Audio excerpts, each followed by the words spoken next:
welcome everybody to this first webinar in the National Archaeology Week webinar series for 2025. My name is Dr. Georgia Stannard and I am one half of the Georgia's leading the Anchortal team at the moment, which is the Australian National Committee for Archaeology Teaching and Learning. I'd like to introduce you to my colleague Georgia Williams, who is also joining us today, and we will be co-presenting this webinar for you. Hi everyone, I'm Georgia. As Georgia said, I'm the co-chair of Anchortal. I'm currently doing my master's in teaching, so archaeology education is something I'm really passionate about, and Georgia Stannard is just an excellent, wonderful advocate for archaeology education, and we're super excited for this presentation. Thanks, Georgia. So what we would like to talk to you about this afternoon is a presentation that Georgia and I gave at the Australian Archaeological Association conference in 2024. Thinking, what year are we in? 2024, which is on designing archaeological education programs for primary and secondary schools. Now this, as we will talk about, is something that we regularly get requests for more information about how would one start to do this. And so hopefully through our webinar this afternoon, we will answer some of these questions and inspire you to give this a go. All right, so we are going to make a start then for our webinar this afternoon. So to start us off, as we do with every lecture, seminar, tutorial and workshop that we run, we would like to acknowledge that we are joining you today from the unceded lands, for me, of the Wurundjeri Woiwurrung people down here in Bundoora, near Naarm in Victoria. And Georgia is going to acknowledge where she is joining from too. I'm joining from the unceded lands of the Turrbal and the Jagera people in Minnegin, Brisbane. For us, as part of our archaeological education practice, this is really important.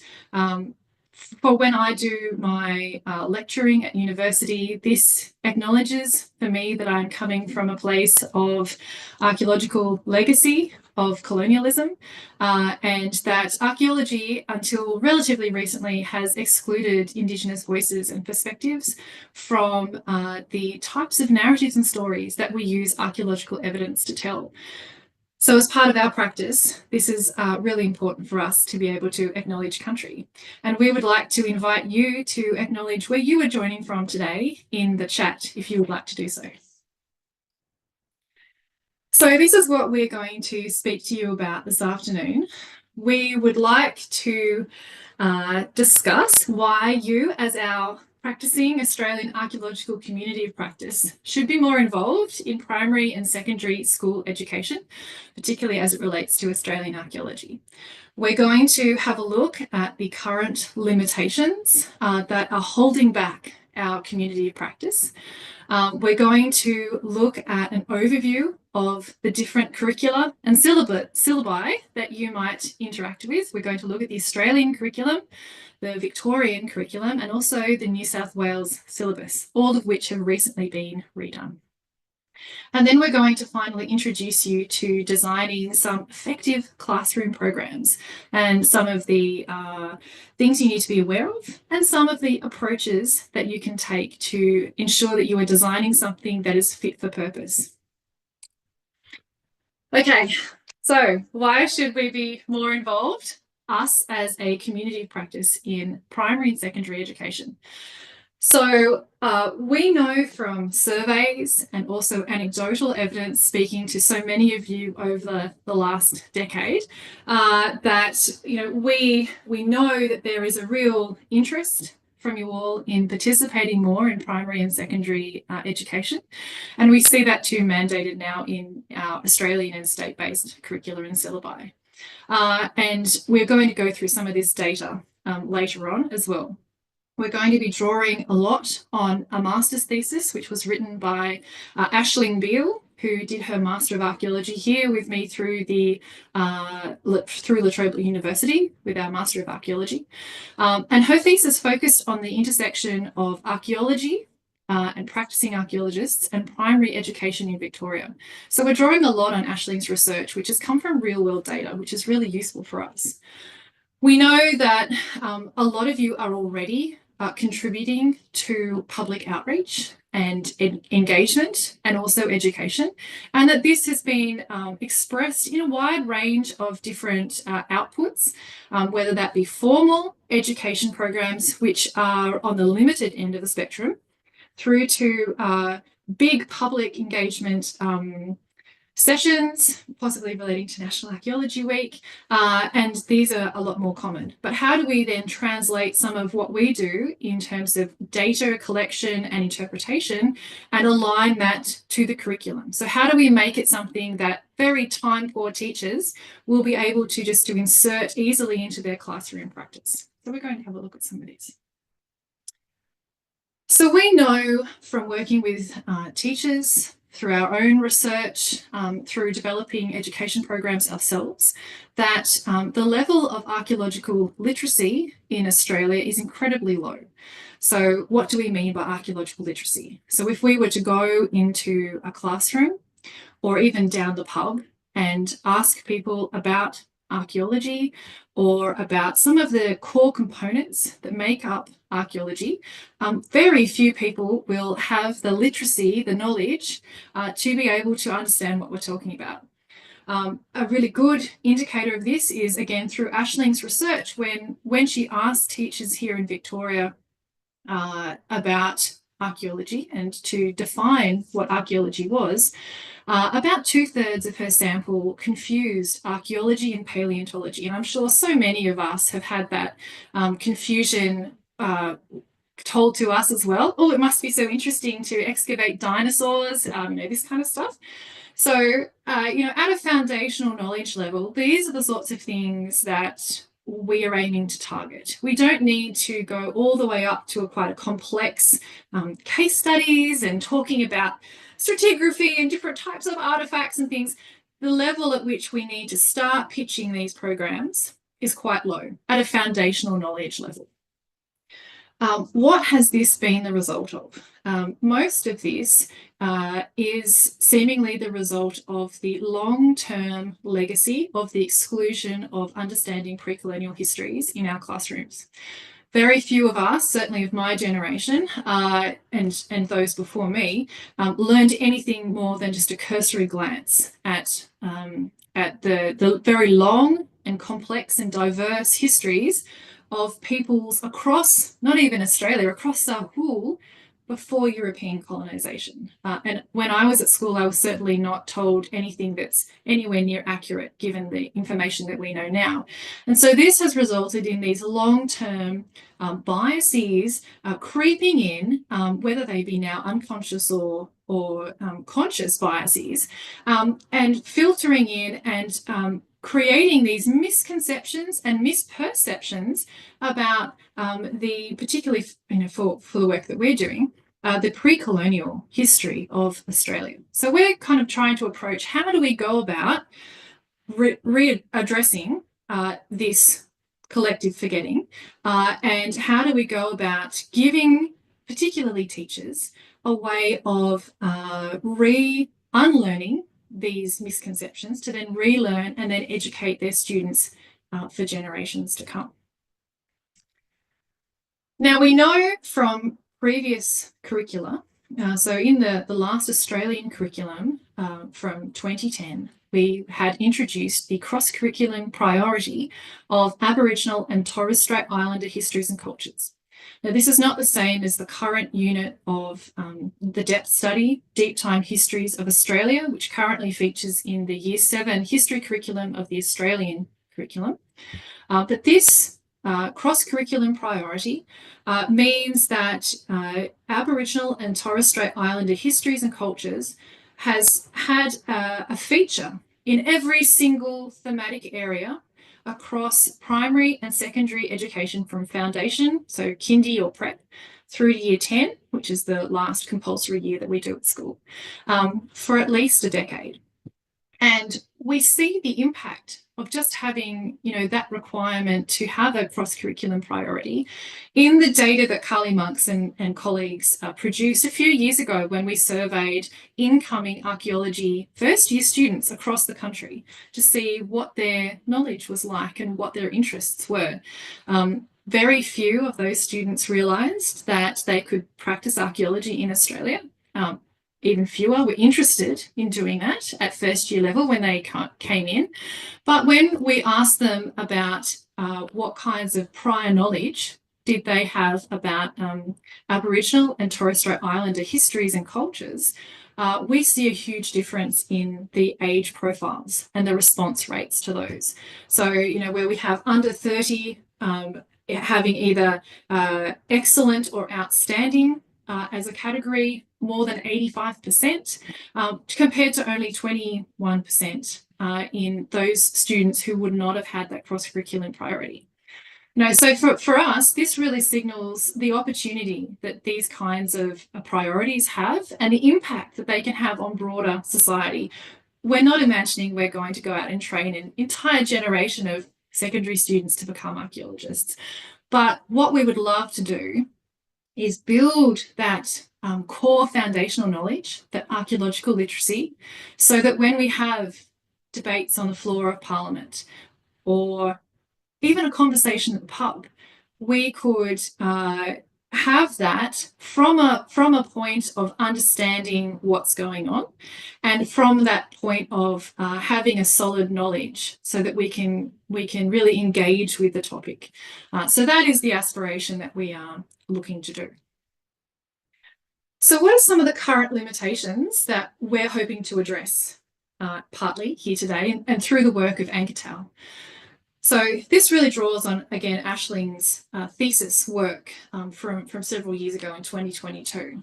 And so as part of that work, Aisling surveyed 60 practicing Victorian archaeologists, which if you participated in that survey, thanks very much. This was a really great number of people that really engaged in this topic. It was a voluntary survey, so thank you if you were one of those people. So 60 people is a really good sample number. And we found through that research that these are the top 5 limitations that people identified themselves. So education training, financial support, reimbursement or incentives. Unfortunately, we can't help you with that. Resources, knowledge of the curriculum, and support from the education community. Now, we are starting to address 4 of these. Again, we can't help you with the financial aspect. That's something that you're going to have to work into your business model. But, we are definitely going to be touching upon approaches to education training. Anketal is actively building resources around this space for primary and secondary education. And so if you're listening to this and you think, oh, that's something I'd really like to be involved in, please do get in touch with us through Anketal, and we would love for you to come and work with us on those resources. We're going to look in a moment at the curricula, and so that will break down for you when you're looking at these things, how do we understand it? How do I translate my passion for my niche area of archaeology into something that directly dovetails into the curriculum so that teachers find it really easy to use in their classrooms? And then we have ongoing support from the education community working through Anketal as well. Okay, so to get us started with thinking about the curriculum, we wanted to start with this fabulous quote and concept from a great webinar that was done several years ago by Julie Reid and Auntie Faith Stewart-Muir from the Victorian Curriculum and Assessment Authority, the VCAA. And in this presentation, they write about the paralysis of integrity. And I've started using this almost weekly in my teachings because it so perfectly encapsulates what the part of the problem is. So the idea of the paralysis of integrity is that you want to do something because you know it's the right thing to do, but you are very anxious or nervous about mucking it up. And so because of that, you don't do it. This paralysis of integrity. And this is a perfect encapsulation of what we're finding in for both teachers to try and teach the deep time history of Australia in classrooms, because they do not have that archaeological literacy and they don't have that foundational knowledge that is expected of their students today, because we never got it when we were at school. And also, interestingly, we, I think, could apply it to archaeologists too. We really want to contribute in this space, but we're so nervous about mucking it up that we don't do it. So this kind of goes in both camps, and I think is something that as soon as we become aware of it and we're given permission to have a go, which whenever I work with Indigenous educators, that is one of the primary things they're always saying on this topic. We would rather you have a go, and maybe sometimes you get it wrong, but the other option is not doing it. And that's just perpetuating the problem. So if we're serious about making a difference and being the first people to have a go at making that difference, we need to be brave and have a crack. And if we get it wrong, then we learn, and our students learn from our mistakes as well. One of the, I was doing some work last year with the Victorian Academy of Teaching and Leadership. And during a webinar with a science educator, Lorena, we stumbled across this interesting concept about learning with our students, and how classroom teachers today have this, instead of feeling anxious about not knowing enough, have an opportunity to be really upfront with their students. I am learning alongside you when we learn about this unit in Year 7, Deep Time Histories of Australia. I never learned about this kind of content when I was at school. Here are the reasons why. Then, here are the reasons why it is so essential that you, the student, learn this content so that you don't end up as an adult like me, not knowing about the amazing diversity and complexity and nuance of deep time histories across a megacontinent, across 65,000 years. Now, this is a fascinating story that too few of us have had an opportunity to learn enough about. So I think that's a really powerful opportunity, both for teachers, but also for us as archaeologists, where we can really make a contribution in this area. All right, so I'm going to pass over now to Georgia, who will talk to us about the Australian curriculum and how we go about interpreting and reading it. Thanks so much, Georgia. So within Australia, education is the jurisdiction of the states and territories. However, during the 1990s and early 2000s, the federal government began advocating for the creation of a national curriculum, and it was thought that that was going to be more efficient and effective than the operation of 8 separate curricular frameworks. So the development of Australia's first kindy or prep to year 10 national curriculum began in 2008, and it eventually rolled out across several years to around 2013. So the Australian Curriculum Assessment and Reporting Authority, which is a CARA, is the national curriculum body, and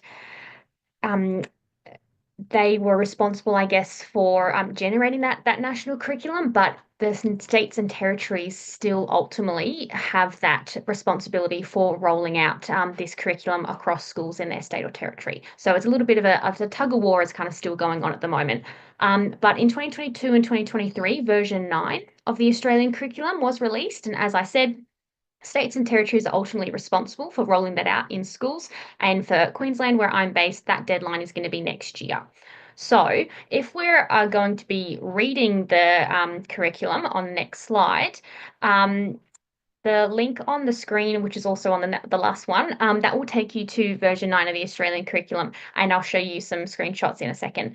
But otherwise, there are 2 strands that you'll be looking at if you go onto the history syllabus. And so that is essentially just the types of content that need to be covered, and they're ultimately taught in tandem. And so the knowledge and understanding strand, that is your historical content that will be covered in your unit. So whether that's deep time, World War I, the Mongols, whatever the students are covering. And then the skills strand is that accompanying historical skill. So that would be using historical sources, writing or developing inquiry questions, stuff like that. So the content within each of those strands is then broken down into specific content descriptors that essentially chunks the learning into manageable pieces. And so these content descriptors are like the learning outcomes we have for our university courses, and they must be achieved. So each content descriptor comes with elaborations, which you'll see on the slide. And so they are suggestions for teachers and yourselves as to how you could approach this content, but they are optional. So you are more than welcome to generate your own ideas and examples, especially if you've done your own work there. And so each content descriptor, as you see at the bottom of the screen, is identifiable by a specific code. So the one we have here is the very first content descriptor for the Year 7 Deep Time History of Australia unit. And so we've got some funky animation going on in a second, but so the AC will mean obviously Australian curriculum, and then 9, so for version 9. So if you ever see another number there, that relates to an older version of the curriculum, and it's best to probably start sticking to that version 9 because all states and territories will eventually be phasing out older versions of the curriculum. So make sure you're looking at version 9. And then the HH there will stand for history and humanities. So you know what subject area we're in. And then the 7 is the year level. So we're talking about year 7. The K there is telling you that's your knowledge and understanding strand. So that is the content that the students are being taught. It'd be an S if it was for the skills strand. And then the 0, 1 at the very end telling you that's the very first thing the students are learning. They are learning about the early human evolution and migration. So that's just a bit of a crash course as to how you can identify what you might bring into schools and what is going to be relevant and what the students need to be learning. And then on the next slide, I've just got a few screenshots about how you can kind of navigate to the Australian curriculum homepage. So if you go on that link, that's the kind of homepage for the Australian curriculum. And if you click on that little F to 10 curriculum, which I've highlighted there, it brings you up this little pop-up box. You've got all the subjects under the sun to pick from. We're obviously interested in history today. You just go down to history 7 to 10, and then when you click submit, then you'll open up the specific syllabus documents. And so this is year 7 history here. You've got your 2 strands side by side, so very clear what the students are going to be learning, the knowledge and understanding and the skills. And then as you roll down, you've got your content descriptors, a little explanation of what that is, and then the elaboration straight underneath. So it's very, very user-friendly. So don't feel overwhelmed if you want to have a look. They've done a lot of work to make it very accessible and clear, but that is just helpful for you guys to understand what might be relevant and useful for you to come and talk about or create excursions about if you want to do that. As we're talking about that, a new addition to version 9 of the curriculum is the Deep Time History of Australia unit, which focuses solely on the 65,000 years of pre-colonial history. So the unit, as you'll see, has 7 content descriptors, as you can see on the slide, and they are very, very broad and vast. So we've got human evolution there. We've got migration to Australia. We've got cultural continuity and change, environmental adaptation, technological achievement, social organisation, and ongoing cultural obligations. And so that is including the role of archaeologists and cultural heritage management. So ACARA has actually also created a resource guide to accompany the implementation of this unit, and it's based on 3 themes, which could be incorporated within an excursion or incursion program. And those are: we are here, we survive change, and our cultures continue. So ACARA has been really upfront acknowledging that teachers need to be working with First Nations resources, all local communities where possible, and making sure that that cultural voice is there and present. And so that resources are really a good thing that if you guys can use that, it'd be really relevant as well. So, yeah, those themes overall just celebrate First Nations culture and epitomise resilience and ingenuity, which I think is really great. So that is the national curriculum. But then if we want to go down to like another case study would be New South Wales then. And they are one of the states that has begun adopting and adapting the Australian curriculum. So each state and territory is different. So it's not going to be one size fits all. So it will really depend where you are working. But some of the states like New South Wales, have kind of taken the Australian curriculum and are pretty content to do their own thing a little bit. So that's why it'll look a little bit different on the screen. So in their kind of model, their high school students start in stage 4, which is year 7 and 8, and there's a bit of a freedom to kind of move around there, but they cover 3 main topics, as you'll see, which is the ancient past, the medieval world, and then the era of colonization. And so that last one was new and only introduced very late last year, and it focuses on Aboriginal people's experiences of colonization. And so this new depth study draws attention to Aboriginal epistemologies and ontologies in relation to country and place, and the importance of engaging with terminology like terra nullius and invasion. And then, as you'll see there, which is not really the focus for today, in kind of years 9 and 10, you go on to more modern history. So while there is no dedicated depth study for pre-colonial deep time First Nations history in stage 4 in the New South Wales syllabus, there are still several opportunities within the content descriptors or learning outcomes through which local and regional First Nations case studies can be incorporated. So for example, we can still use First Nations case studies to show connections with sources of evidence, to look at Aboriginal and Torres Strait Islander cultures and histories, preservation, conservation of Aboriginal and Torres Strait Islander peoples, sites, objects, and knowledges. So it's still, whilst it might not be explicit and upfront, there is still so many opportunities, and it's quite clear, as we've highlighted on the screen, that it is still very easily done. And I think hopefully archaeologists can help teachers implement this. And I think it's a real opportunity we have here to support teachers to do this. I might pass back over to Georgia now to do a Victorian case study. Thanks so much.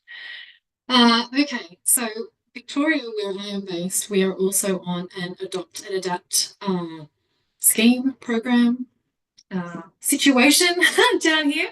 And so our Victorian Curriculum 2.0 was released last year in 2024. And within Year 7, we have adopted and adapted a version of the Australian curriculum depth study on deep time histories of Australia, with the notable movement of the first content descriptor from that unit in the Australian curriculum has been shifted out into a general history unit. And so those theories of migration and human evolution are now not situated expressly within the deep time histories of Australia unit that we have here, and are dealt with separately, recognising that many First Nations cultures around Australia have the epistemology, ontology that they have always been on country. So that is an effort to do that. So ours is entitled Aboriginal and Torres Strait Islander Peoples' Knowledge and Understandings. And because we need time periods in ours, we go from the deep time through to the modern era, recognising that Aboriginal and Torres Strait Islander cultures are not within the same context as ancient Egypt, ancient Greece, ancient Rome, something that's in the past, for instance, that those cultural traditions in many places extend up to the present and into the future. Okay, so these are our content descriptors here in Victoria, and you can see there are many similarities between the Australian curriculum depth study and the Victorian curriculum unit here, investigation unit, and there's a lot of like I say, a lot of crossover. It focuses both on the history of people and the history of country, and there's a lot of opportunities to both integrate archaeological research with First Nations knowledges, which is something that's been really important down here for us. Okay, so that provides you a bit of an introduction to the different types of curricula. We will have these slides available on the forthcoming education page of the Australian Archaeological Association for you to download in the next few months. So you'll have access to these slides and be able to refer to them for your state or territory as is relevant for you.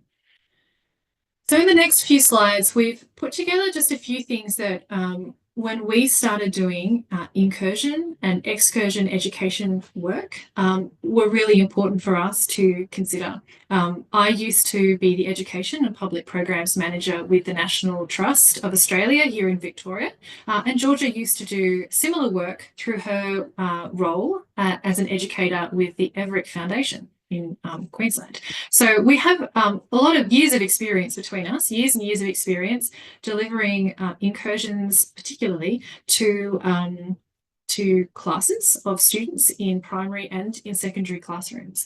And so these are a few things that you need to sort of bear in mind when you're looking to develop your own programs.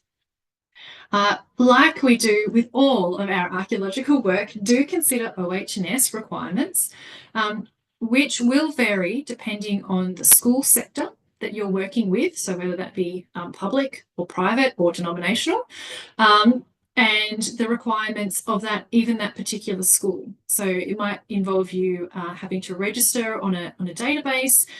It might involve you needing to show proof of your working with children's check, which is what we have to do down here, or Blue Card, which I think is up in Queensland.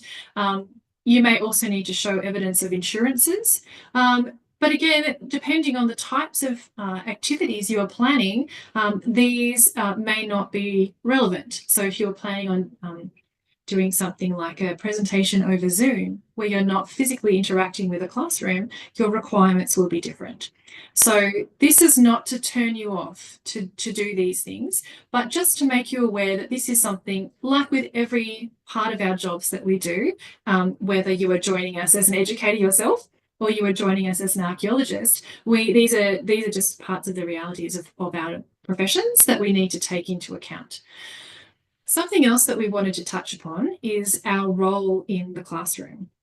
So thinking about when Georgia, who is training as a secondary educator at the moment, and I teach in a tertiary classroom, our roles as the fixed educator in that classroom are very different to when we go in as an incursion educator. So I should also clarify, what do I mean when I say incursion? Where an educator from outside the school comes in, it's like the reverse of an excursion, where the excursion comes to the classroom, comes to the students, rather than students coming to the event. So that's what we mean by an incursion. When we're doing incursion work in particular, or even if students are coming to us to do an excursion, our role is quite different from when we are in there as the permanent educator in the room. So when we're teaching our subject at uni or our class at school, our roles are quite different. It's useful when you start out to have a conversation about the teacher who has perhaps approached you, or who you are working with at the school, about what their expectations are. We were talking about this the other day, we've not done an incursion where the teacher will leave you as the sole responsible person.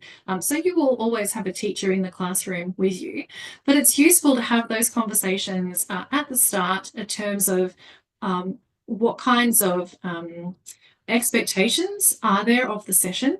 Will there be practical, hands-on? What kinds of attention spans does the teacher have of their students? You might be teaching equal parts to an accelerated group, where you could do a presentation for 20, 30 minutes and they will focus on you. Or you could be teaching to a younger audience, where you might need to break up your presentation into a 5-minute discussion-based, where you are presenting, and then perhaps 5 minutes of Q&A, where you build in that interactivity and you pitch your program to your different audience. So it's important to understand what your role will be and what the teacher's expectations of you will be. Something else to have a conversation about is, if you have any problem behaviour in the classroom, whose responsibility will it to address that? All the sessions I've ever done, it is the classroom teacher who will take responsibility for the behaviour of the class. But that's something useful to have a conversation about when you're first starting out. It's also important in that light to feel that you are able to speak up if you're having troubles, if you are in a situation where you're not feeling comfortable, that you are able to have a conversation with the teacher. And again, having these conversations before you get into a classroom is really useful. Just like we would when we're doing cultural heritage management works, have conversations with our proponent, our client, our sponsor, to understand what are the expectations and who is going to be managing what, having that capacity there as well. Okay. We also wanted to give you some ideas about some of the different modes of sessions that you might like to run. So don't feel that the only option available to us is to physically stand in front of a group of kids for an hour at a time. Okay, so most of the secondary school periods will range between 40 to 45 minutes for a single period. Sometimes they might book you for a double period and you might have an opportunity to talk for up to an hour and a half. No high school student will sit there and listen to you talk for an hour and a half without interrupting you. If we all think back to when we were in year 7, that is not something that we would have enjoyed. So having a think about how we can break up those sessions and have them as something that is a bit more interactive is really useful. Now, this could involve perhaps rather than you going to a classroom and thinking back to Ashleen's research that the financial burden of volunteering your time to physically go to a classroom was something that was raised quite frequently in those 60 respondents.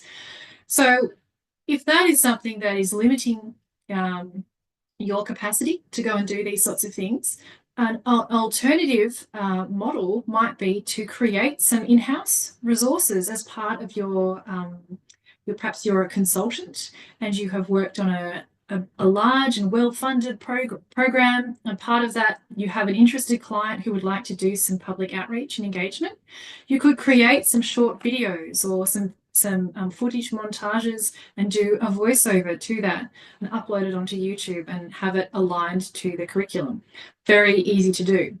Even just a photo array that you could send to us at Anketel, and we can load it onto our education page for teachers to then download and use those annotated images that you might have pre-prepared into a PowerPoint presentation that they could literally plug and play into a classroom. Again, it might take an hour of your time, and then it's just a resource that can sit there and be used quite effectively. 3D modeling of objects and artifacts. We're doing a program at the moment through the Australian Research Centre for Australian Biodiversity and Heritage, utilising 3D modelled, 3D printed objects that we've collaborated with the Anawin community from the Northern Tablelands of New South Wales to produce. Being able to 3D model and scan, and here's an example here from the Museum of Stone Tools of some artefacts, stone artefacts that have been 3D scanned and are available for public education use with the permission of community via this platform. And so providing ways that these kinds of resources are then accessible into classrooms can continue that collaboration that you have started with your stakeholders and the traditional custodians who you are working with on a project. Continue that collaboration into beyond just the life of the Cultural Heritage Management Project into something else beyond that, which can be really rewarding. So thinking about student engagement, we've already touched on, I think we all realise that, attention spans are declining. I've certainly seen this over the last decade that I've been in a classroom, that the attention spans and expectations of students about the amounts of materials and the lengths of those conversations has declined. And so having a lot more interactive options available is really beneficial to teachers, but also thinking about the end user as the student, it means that, you know, one of the great things about archaeology is that it's hands-on, right? It's interactive. It's that object-based experiential learning where we get to go out and in some cases touch, you know, the past, touch layers of sediment that were formed thousands of years ago, touch objects that people created hundreds or thousands of years ago. You know, that kind of experiential learning opportunities is something that we can really leverage in our discipline. So we've got hands-on and practical activities. It could be simulated excavations. It could be 3D puzzles where you've mapped different, perhaps ceramics from a site that you have been able to 3D scan, and then they can put them back together. It could be a mystery objects where we're revealing parts of objects and the students have to, using deductive reasoning, again, which is critical and creative thinking, is a general capability in the Australian curriculum. Thinking about all these different ways that we can link back to different approaches to learning. So here's an example of a simulated excavation that Georgia has run previously, and she's going to talk to us about. Yes, so this was really exciting. So we were able to work with a school and my previous company, Everett Foundation, for about 3 or 4 years. And so we worked with them and actually installed a simulated excavation on their campus, which was really great. And it was 2 1 meter by 1 meter pits in just one of their garden beds. And that was with their Year 10 history class. And we would fill up the pits with 5 stratigraphic layers of archaeology, starting with 65,000 years and then ending with like the contact period. And the students over the whole entire term would actually excavate that pit about 1 or 2 lessons per week, obviously having a few lessons in the classroom as well. And they would have different roles in their groups. They would have people who would excavate, then they would have people who'd kind of be in the lab analyzing, then they'd have their recorders. And so it took the students through that kind of holistic process of archaeology, and that it was instilling within them that it wasn't just a treasure hunt and it wasn't just, oh, once you've found the artifact, you're done. So it was really showing them that it's a much more complex and scientific process, and you've got to kind of pay attention to detail and do things properly and scientifically and methodically. So that was really, really great experience, and something that you can do with schools, or even as a smaller, maybe one day, kind of the mini shoebox excavations as well. They're a bit more manageable if you kind of can't get that buy-in, obviously, of kind of having a lot of those materials and things being done on campus kind of full-time and permanent. Those kind of more mini excavations can be another really good option to get that hands-on experience for students.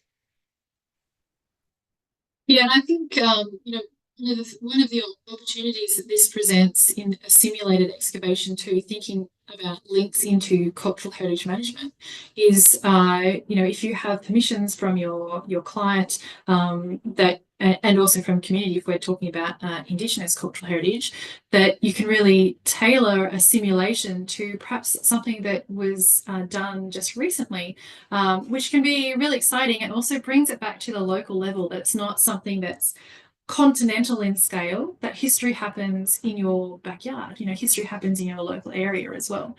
And another example, which we have here, is some 3D printed models. This time we have some examples of some pollen grains, which is important that we don't lump, particularly our depth study in Year 7, into just history. That it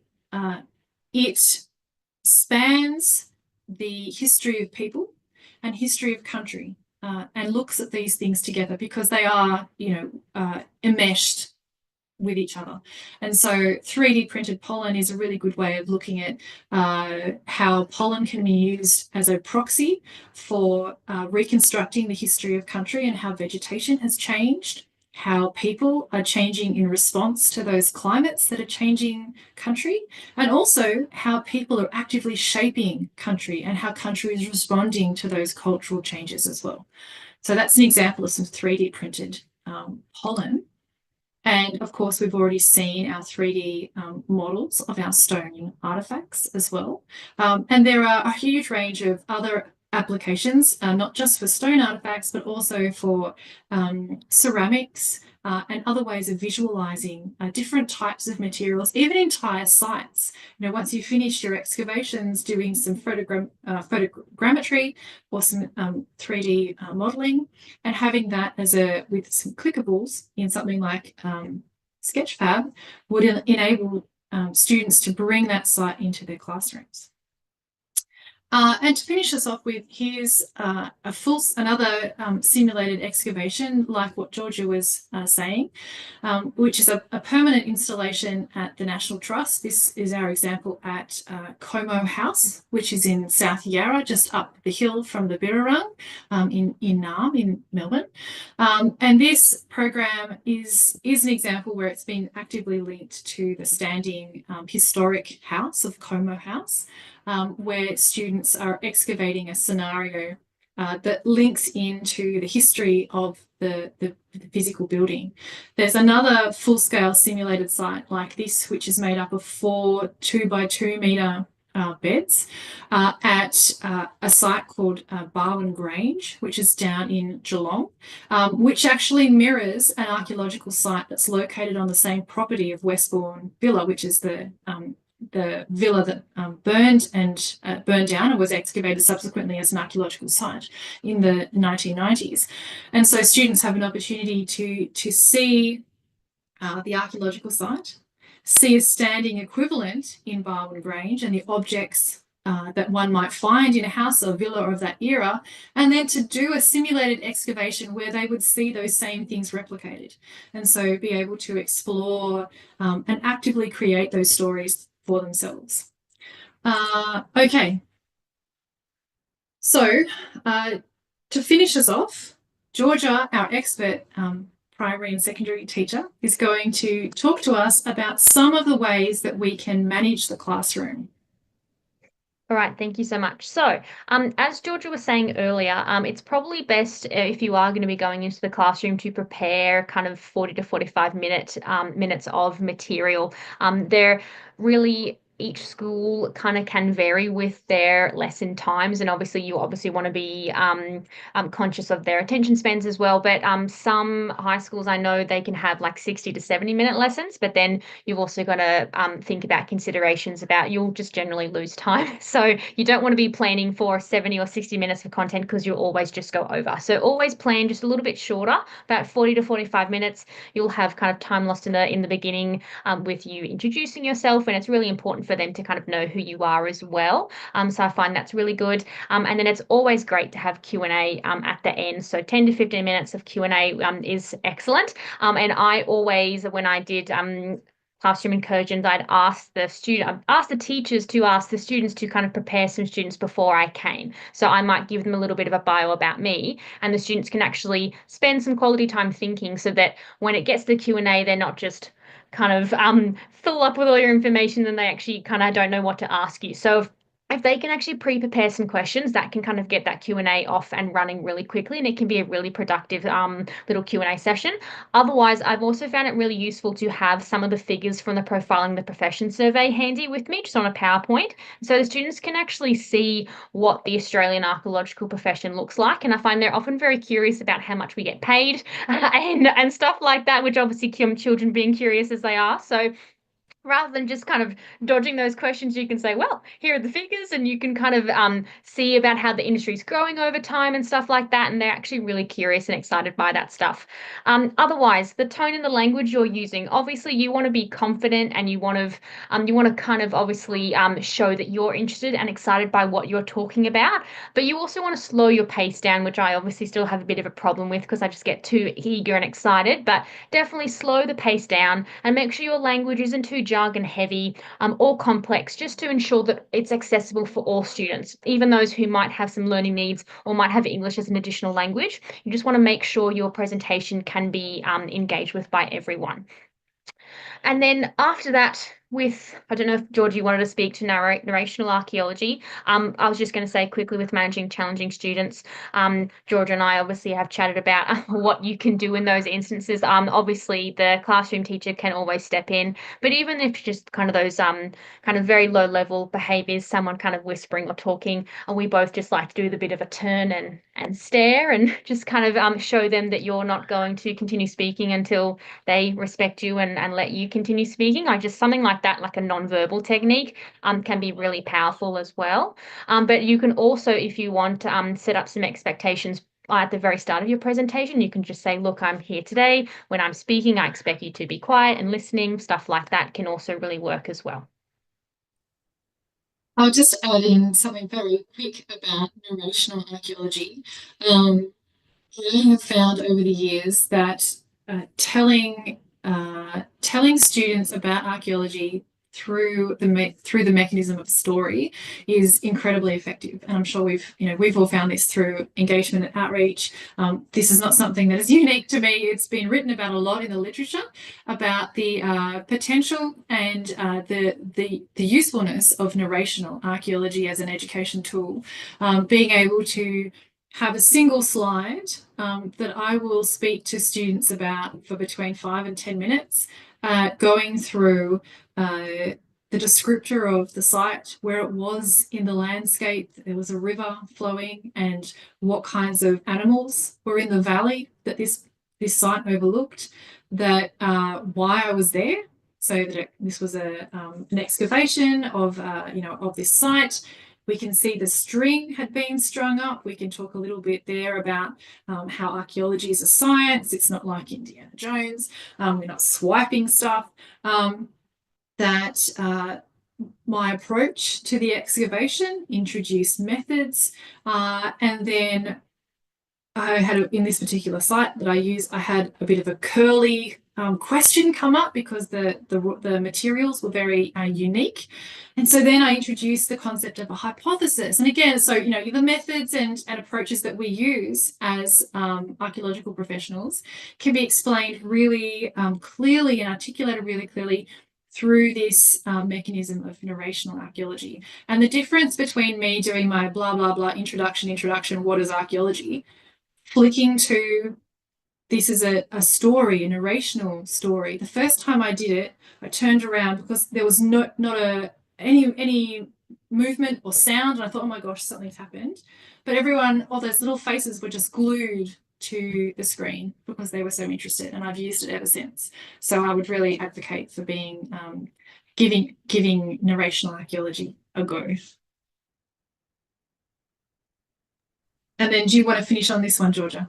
Yes, I will. So, this is obviously just kind of some more practical tips in like the classroom to do what we call the chunk chew check. And so, rather than just doing a kind of a lecture talking at the students for that 45 minutes, the brain can really only hold 2 to 5 chunks of information in their working memory. So, and even with my high school students, I don't really want to be speaking to them for much longer than 10 to 15 minutes before I'm getting them to do something. So whether that is an activity, or it's a quiz, or it's even just a chance for them to reflect and raise their hands, and maybe for them to tell me how they're thinking, or if they knew that before, or if they can share anything about what I've just talked about, rather than just speaking at them and actually asking for their engagement and participation, as we have kind of showed you how you can do earlier in the presentation. That's probably going to be the most beneficial way for you to deliver your incursions or excursions. And so once they finish the session, they come away with a few key points of information, rather than, oh,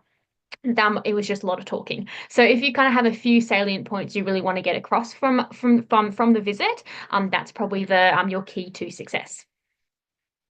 Thank you all so much for joining us today. We hope that you have a wonderful National Archaeology Week in 2025, and we look forward to hearing from you later on. Thanks, everyone.